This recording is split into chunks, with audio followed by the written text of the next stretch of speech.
All right, guys, it's the next morning. We're standing out here. It's like 6:45, and we're going to Windsor, Bath, and Stonehenge today. We decided last night to do it, and I slept in my makeup, so my eyes are bloodshot, and it looks wrinkly, but woo! Why does the sunlight feel like a stranger? It's like I'm surprised by the good things in life. Funny how you clear out all the noise in my head. Starting to think you might know me better than all of my friends. We still smile when we fight, and when I cry there's no words, you just simply can't.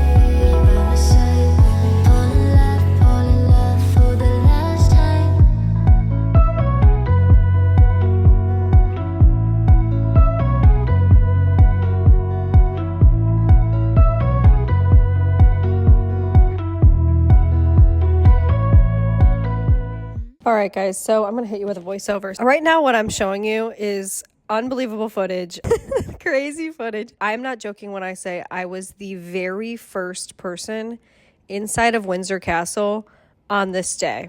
Okay, a random day in August. I was the very first person, like, patron or whatever, sightseer to actually come in Windsor Castle because our tour guide was the absolute best person ever. Okay, Paulie from Golden Tours, wow, amazing. He got us there so early. We were the first group of the entire day to come and see Windsor Castle. And because of that, we were the first people to actually enter into Windsor Castle. So I have this video, which is like, I literally can't even put a price on this video, of just us walking in. It looks like we're on our own, doing our own tour of Windsor Castle.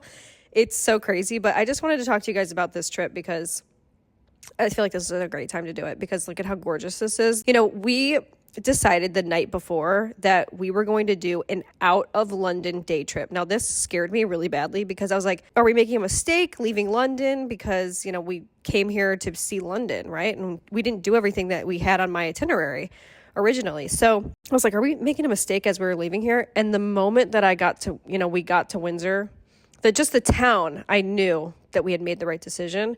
And I just have to talk about these tours because I recommend these to everybody. This was quite literally the best day of our entire life. This castle was one of my favorites. This was like my top favorite. Basically, this tour, this is one of the most popular tours that Golden Tours does. Like I mentioned in the morning, it's Windsor Castle, it's the city of Bath, and then it's Stonehenge. So those are three really huge tourist attractions.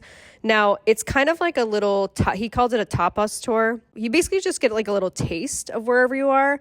So, for example, we got like an hour and 30 minutes at each place. It's not a lot of time, but it is enough time to decide, do I like this place? Would I come here again? And for us, we knew, we got to come here again because this is gorgeous. There was so many things that we actually didn't get to do. We got to do a lot of the main ones, and what we're about to walk up on right now is actually the chapels. The main thing is you want to get there early. But the best part of these days is, best part of being part of this tour group is that you do not wait in line for anything. The only thing that we waited in line for was literally for Windsor Castle to open up. But that was one I would happily wait for because it meant we got to be the first people in there. So basically, your tour guide gives you a wristband, you wait in line for nothing, and you run right into all these attractions because you don't have a lot of time, and you're with a tour group. So what I loved about these tour groups is I don't really love to be in like a group of people, where we're wandering around with a tour guide. Some people love that. I personally love the idea of I'm getting facts on the bus ride over, which is how this tour was set up. He was telling us facts about Windsor Castle, what you're about to see. Here's when you get in there, here's where you go. He's not walking around with you. Your tour guide's not walking around with you. So basically they cut you loose and you have an hour and 30 minutes to do whatever you want to do. You know, at Windsor Castle, you could decide how you want to break up your day. So basically what he recommended was actually to go to the state departments first, because this chapel right here that you're looking at, this chapel is actually where Prince Harry and Meghan got married. This is where Queen Elizabeth is buried along with Philip. And it's where King Henry VIII is also buried, which is just unbelievable. I think that's insane because obviously he's one of the most, famous monarchs ever in history. Honestly, they both are. Also, I think Jane Seymour is buried there. There's King Charles I, I think, who is like the only beheaded king.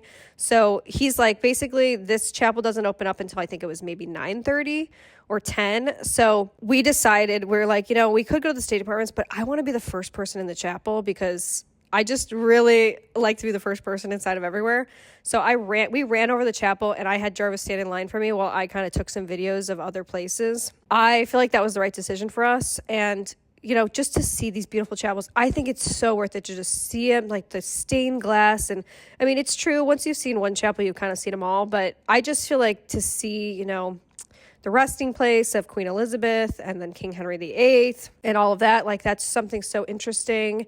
And it's just so beautiful. I like to be in chapels and things like that. Also, by the way, you do have an option for an audio guide where you can walk around and do an audio guide. We personally weren't interested in that because we were on a time constraint. It's just too much like information and it's just kind of slow and things like that. So I never really do those like audio guides. I just like to do a self-guided tour and see what I want to see and then move on. I don't ever force myself to be somewhere too long. But this was like, the grounds were absolutely gorgeous. And they have, like the ceremonial officers. They do their, changing of guard ceremonies. They're on patrol or whatever. I don't know what it's called. But that was really cool to see. And I just couldn't believe that we were actually walking around Windsor Castle. Like, I thought we would maybe be able to orbit like on the outside of it and maybe get a glance. But you actually are allowed to go inside. And in fact, our tour guide even said, he's like, yeah, I've had a handful of tour groups actually be able to see King Charles, wandering around the garden. And many of you guys know, but Windsor Castle is where Queen Elizabeth spent most of her days. She actually preferred Windsor Castle to Buckingham Palace. You would think they would be in Buckingham Palace.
All right, so we're officially in the state apartments now. I think earlier in this video I called them the state departments. It's the same thing, but they're technically called the state apartments. And this is actually inside of Windsor Castle. So I'm going to apologize for some of the quality of these because I was kind of having to go stealth mode because you're not really supposed to stop.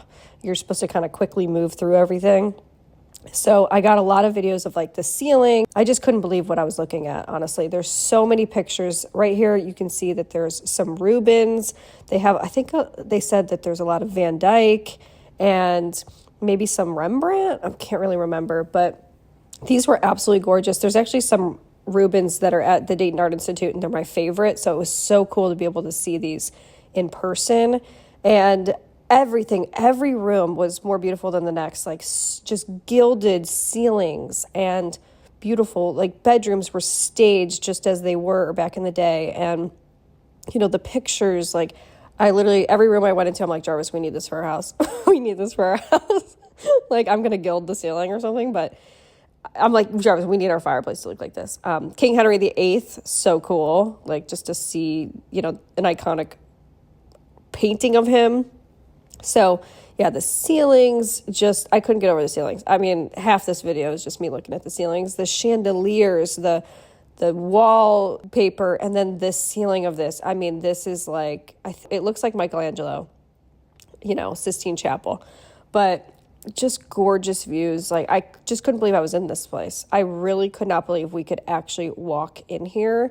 And then, you know, the ceiling of this, like all of the coat of arms or whatever, family crest, I don't know what those are, but just the coolest thing. And then this room was just unbelievable. The gold gilding on everything. I want to live and die in this room. Okay, I need a room in my house to look like this for sure. It's just every room was gorgeous. Like, and this is one where I kind of wish I had more time to just kind of slowly walk, but we'll definitely be back. I mean, for sure. So this was us leaving. We literally had to jet out of there because we really did not have a whole lot of time. Like I said, this is the town. Oh my God, I literally get like, I'm tearing up. Even looking at this, I want to go back so bad. This was such a cute town. It was just idyllic. I mean, seriously, like I didn't even know this existed. And I was so glad that we went and saw this. So now we're on the bus heading over. We kind of get to see the Cotswolds a little bit. This is about a 2-hour bus ride from Windsor to the city of Bath. So if you've never heard of the city of Bath, it's a like Roman, you know, architecture based city, and they're best known for their Roman baths. A lot of queens used to come and, you know, popularized these Roman baths because they were known to be healing. So they actually offer you a sample of water that we ended up drinking, which is really cool. Skills remarkable. She's not even using a microphone. She's got a microphone, but she's not even using it. Oh, wow.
One thing I totally forgot to mention about Bath that is so popular is that it was actually the home of Jane Austen for about 5 or 6 years, and she actually wrote 2 books there, Persuasion and Northanger Abbey. So just really interesting. I'm a huge Jane Austen fan. Pride and Prejudice is my favorite movie. So of course I wanted to do something related to her while we were there. So we went into this bookshop and I purchased actually the book right there. You can see Jane Austen's Wisdom. And then I turned around and Jarvis had bought me 2 other books. So that was really sweet. But now we're heading over. We left Bath. Literally, I like actually getting teary-eyed. I wish I was back in this video. I wish I could go back. But another part of this tour is just kind of, going through the countryside. We're kind of seeing a little bit of the Cotswolds and things. And he was talking about the hedgerows and why it's called the Cotswolds and the sheep. You see so many sheep when you're driving through the country. But right now we're heading over to Stonehenge. So it's about an hour, I would say, drive from there. I was really kind of indifferent to seeing Stonehenge, to be honest with you. I didn't care that much to see it. And I'm so glad that I did because obviously it's, one of the wonders of the world and it's like 4,000 something years old. So it's something that you have to see. And it's just crazy because it's like one of those things where they still don't know how it got there. They don't know what the reason was. They have actually, I think recently just discovered that the stones were from a place much farther away than they originally thought. So I don't know, maybe like 150 miles or something. I need to look it up, but I wasn't listening clearly.